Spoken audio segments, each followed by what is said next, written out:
Peristiwa ini sudah diramalkan secara sanepan atau melalui isyarat oleh sang pujangga Jawa yang bunyinya kalunganing kaluwung prabanira kuning abang biru sumurupa iku mungsa roteng wareh.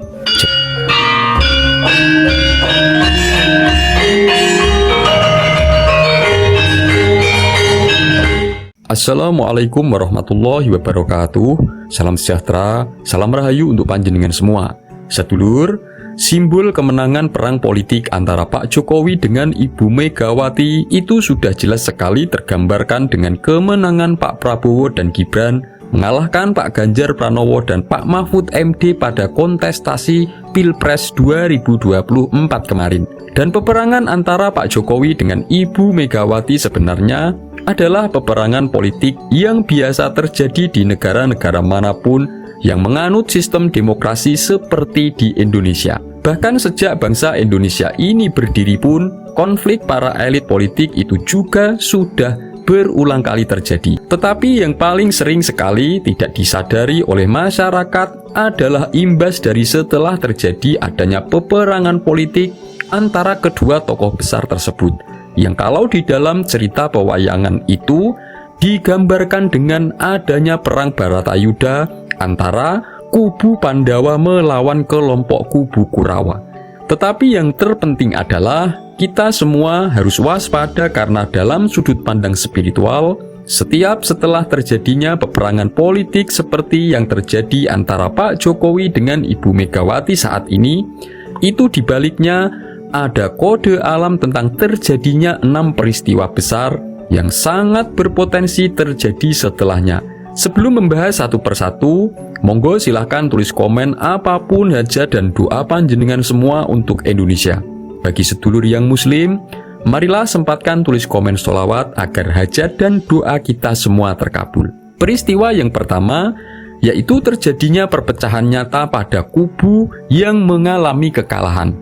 Dalam konteks ini adalah kubunya Ibu Megawati. Perpecahan di kubu Ibu Megawati mungkin saat ini memang belum begitu terlihat jelas dialami oleh kubunya Ibu Megawati. Tetapi setelah mengalami kekalahan yang kesekian kalinya, ini nanti masyarakat luas akan melihat dengan sangat jelas munculnya perpecahan tersebut. Nanti masyarakat akan melihat terjadinya saling serang-menyerang, saling tuduh-menuduh, dan saling membuka aib sendiri satu sama lain antara tokoh elit yang ada di kubunya Ibu Megawati. Kedua, yaitu terjadinya peristiwa di mana para elit politik kubunya Ibu Megawati itu banyak yang terjerat hukum, terutama soal terbongkarnya kasus-kasus korupsi. Di era pemerintahan Pak Jokowi, kasus-kasus tersebut mungkin sulit sekali diungkap.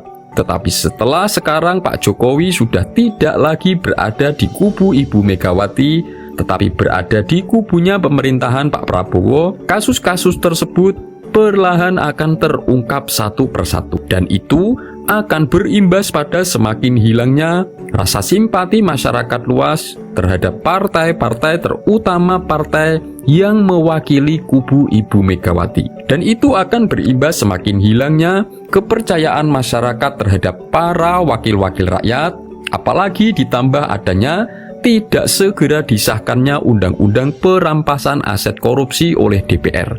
Sebenarnya peristiwa ini sudah diramalkan secara sanepan atau melalui isyarat oleh sang pujangga Jawa, yaitu Raden Ronggowarsito dalam tulisan serat kunonya, yaitu dalam serat Sabdatama bait ke-13 yang bunyinya kalunganing kaluwung prabanira kuning abang biru sumurupa iku mungsa roteng wareh.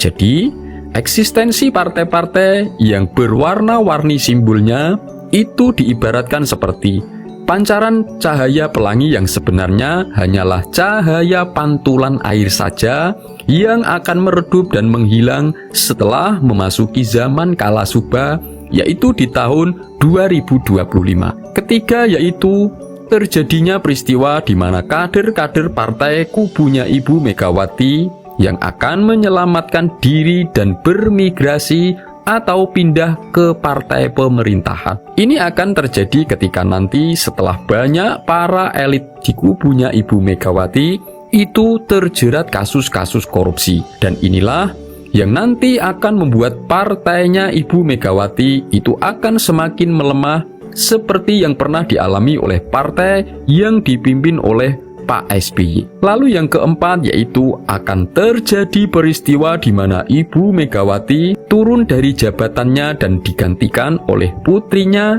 yaitu Ibu Puan Maharani sebagai Ketua Umum Partai dan akan melakukan perombakan secara besar-besaran dalam struktur jabatan di tubuh partai. Ini akan terjadi setelah adanya kemunculan perpecahan-perpecahan akibat gonjang-ganjing yang dialami partainya.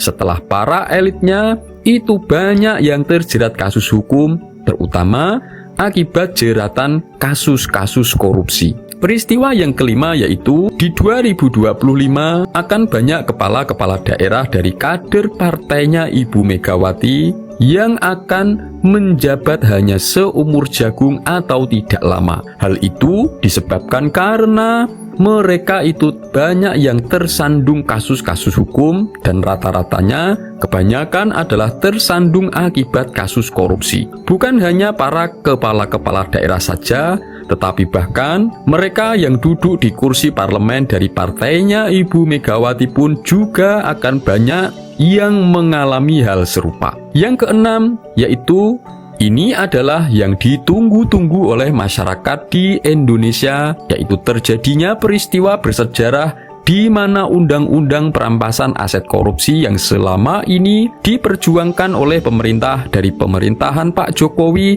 hingga di pemerintahan Pak Prabowo itu akan disetujui dan disahkan oleh DPR. Dan dari sinilah nanti yang justru akan menjadi bumerang bagi partai yang sebelumnya berkuasa pada era pemerintahannya Pak Joko Widodo, yaitu partainya Ibu Megawati alias Partai PDIP. Semoga ini bermanfaat. Wassalamualaikum warahmatullahi wabarakatuh.